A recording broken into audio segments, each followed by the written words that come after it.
haddaba gabdhoy afartan waxyaabood haddii aad u samayso ninkaaga ama saaxiibkaaga huwaal wuu ku jeclaan doonaa.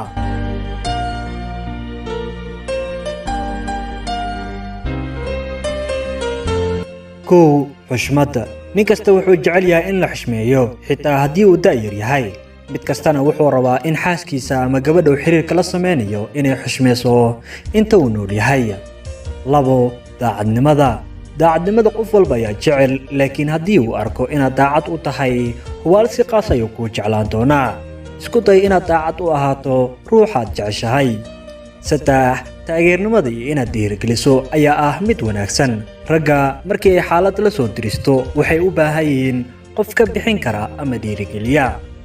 afar oo ah mid ugu dambeyso, ku ammaan waxyaabaha wanaagsan uu sameeyey. waan ogahay inaad dhihi doonto dumarka ayaa la amaanaa, laakiin ogow ammaanta ayaa kala ah. ninka ragga waxaad ku ammaani kartaa horumarka uu gaaray ama waxyaabaha wanaagsan uu sameeyey ayaa ah mid aad ku ammaani kartid.